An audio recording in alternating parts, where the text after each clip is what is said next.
Hey everyone, Phi Farley here, coming to you with a special betting tips video that stemmed from a question that I got, which is a really good question. I thought I'd take this opportunity to make a video and go through how I can use Kenpom to cap an entire game from the resource of Kenpom. Now, I first just want to use the disclaimer that I would never do that. I wouldn't entirely use Kenpom and only Kenpom and then come to a conclusion and put money on that game. However, you can get a lot of good resources. I thought it would be a good exercise to go through to just kind of explain the resources that you have and the data that you have within Kenpom to be able to leverage that as one of your many resources in your tool chest to be able to come to a conclusion, be able to make a play on a game. So I want to use two examples of games that we have coming up here today. You can't really see, hold on, let me move this over. Games today, what you're looking at is my computer actually that I use when I am doing my research. So a couple games that are going on or that are going to be starting. Let's cap the, here we have the UCLA Ohio State game. So this game is just getting going. And so we're going to look at that one. Often when I'm on Kenpom, this is a live shot of KP. And I like to search. It just helps with over 350 teams. It really helps to just go right to the team we're looking for. Here we have UCLA.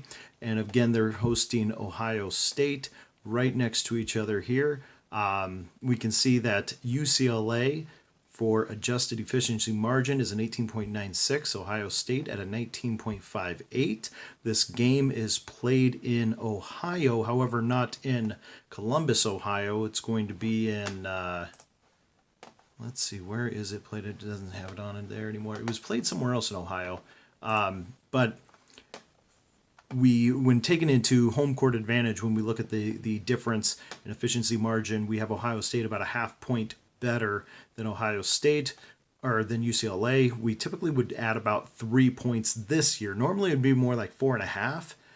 But with COVID, we don't have that home court. We don't have the crowd going.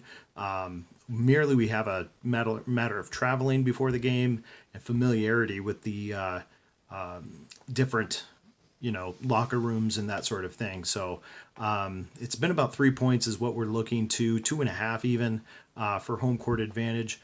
So here in this one, we'd probably add 2 to Ohio State, considering it's not their home court that they're playing at, but instead a local court in Ohio.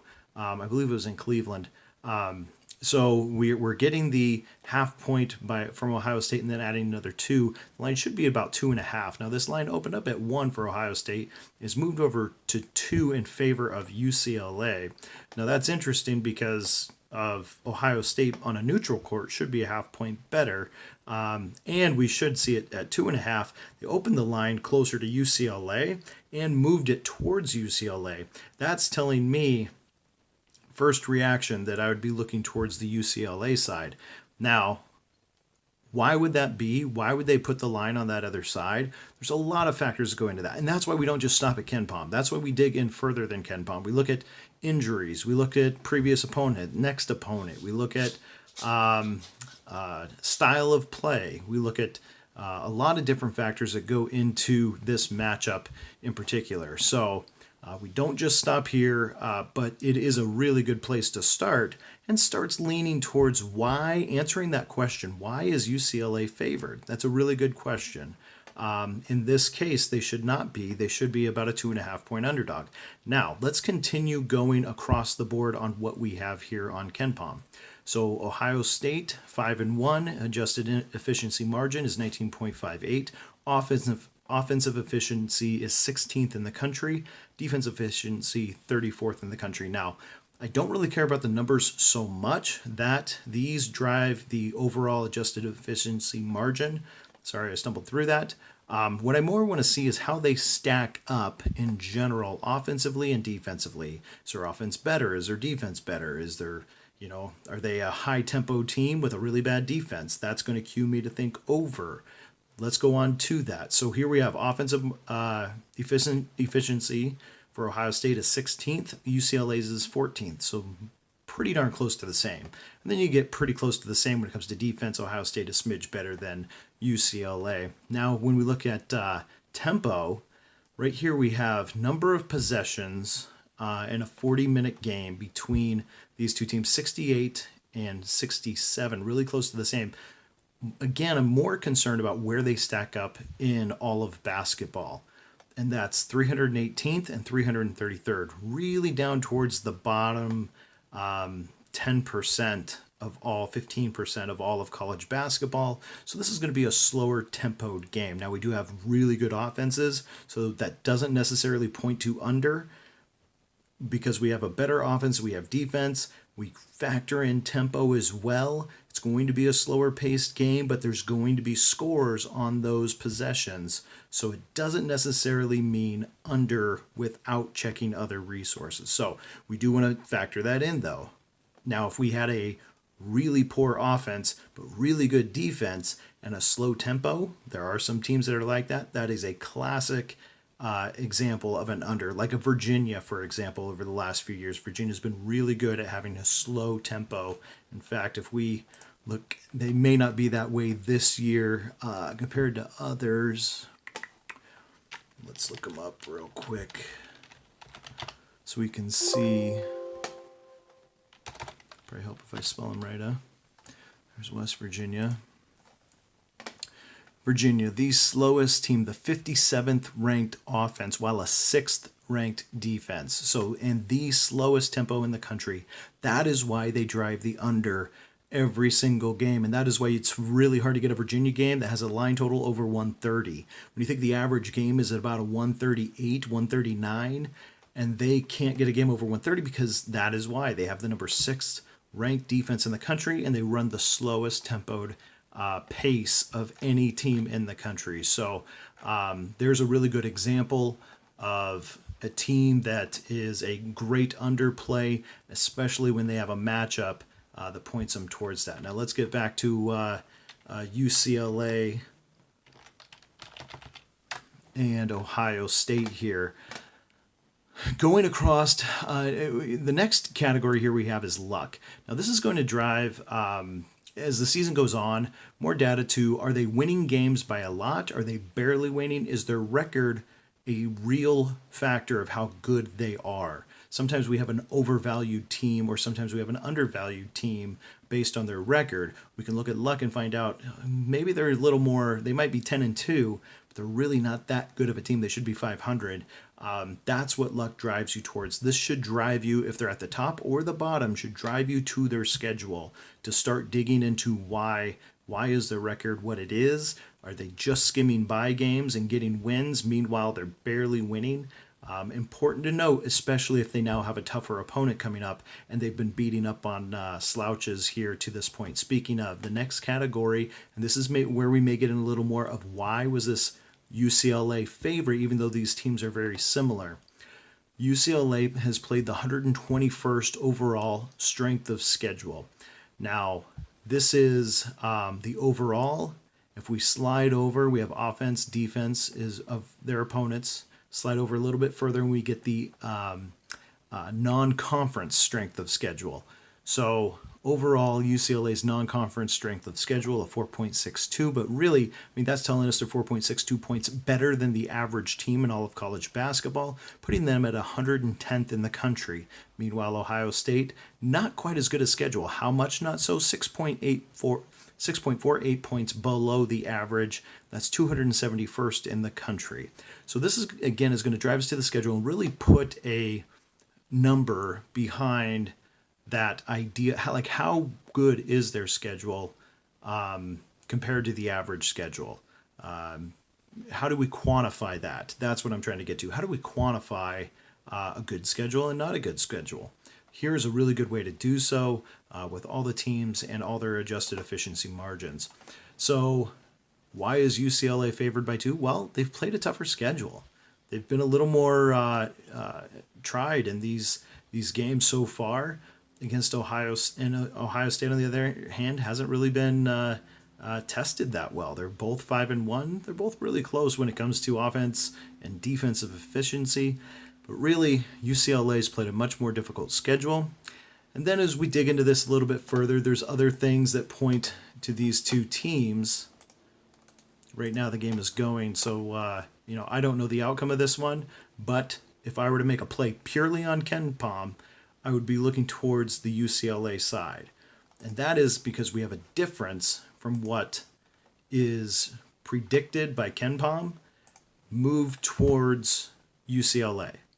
Does that make sense? The predicted game should have been 2.5 points in favor of Ohio State, but instead it was 2 points in favor of UCLA. When we see a difference, a discrepancy on Kenpom, that should point us to not a play, but a question. Why is it off? And as we look at these two teams, I'm going to bring it up here again. Ohio State, again, not only has played the not as hard schedule, they just played Purdue, and they have Rutgers, who's been on a tear, up next, who's sitting at 5-0, and they're ranked 19th in the country. UCLA just got off that big win against Marquette, and then they have Oregon up next after this. But Ohio State, off a loss, may be in a tougher position with Rutgers ranked up next at home. Those home games in the Big Ten are pretty significant. So, looks like UCLA just took the lead. Again, my expectation on this one is that UCLA will pull away and end up winning this one. Not a guarantee, and nor would it even be a play at this point, but this is just one of those areas where we can start to cap it. Now I'm going to bring up another game and do another way of capping. I'm going to go with the total on this one. It's a game that I already made a play on. It's right here, Furman and Winthrop. So let's look at this game, look at these two teams and how they stack up here on Kenpom.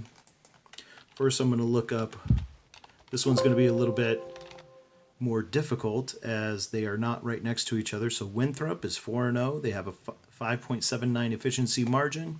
One thing I really like about this is I look at their offensive defense and then their overall tempo. They have the 28th ranked tempo in the country. Defense is 158th, so really middle of the pack, really average defense, but their offense is 83rd. So for Winthrop, for a mid-major, really good offense. And they run the ball. They have a lot of possessions per game because they're up-tempo. So I got an up-tempo team, doesn't play a lot of defense, with a really good offense. They're going to be going up against a Furman team that is a 12.3. Now this game is played in Winthrop, which also I typically like to look at that as in who's going to drive the tempo. A lot of times the home team drives the tempo. Not always the case, but a lot of times home team drives the tempo. Now, here we have a Furman team that is 39th in offensive efficiency. Wow. Really good, especially for a mid-major. I mean, really, really good. Defense, though, on the other hand, 101st. And that's what I would expect out of a Furman team, a mid-major team. 101st seems more right. Tempo-wise, 227th, so actually a little slower than the average. Now, that kind of offensive efficiency combined with Winthrop's up-speed tempo, this should be an over game, depending on where that total came out at. And I honestly don't know if that's posted on here. 157.5. Pretty high total as it is. However, these two teams are probably going to run and probably going to score a lot. Not as good defense, really, really good offenses. And we have an up-tempo on this Winthrop side right here with the 28th ranked tempo ranked is kind of a bad way of putting it. 28th speed tempo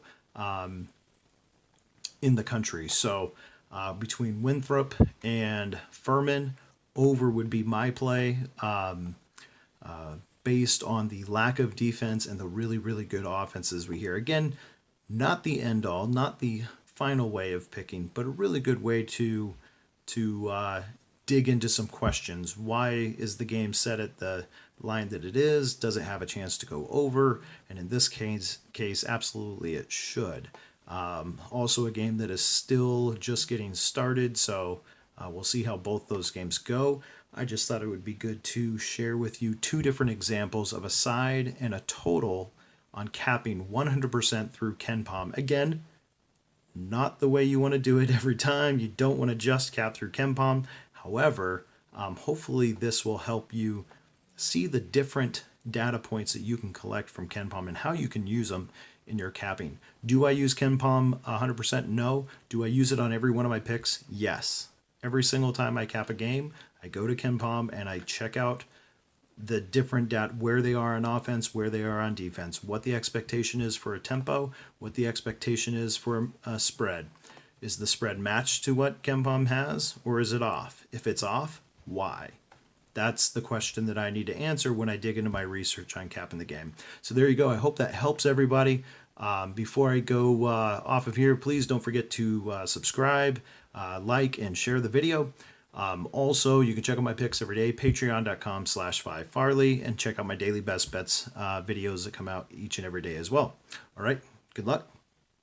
See you soon.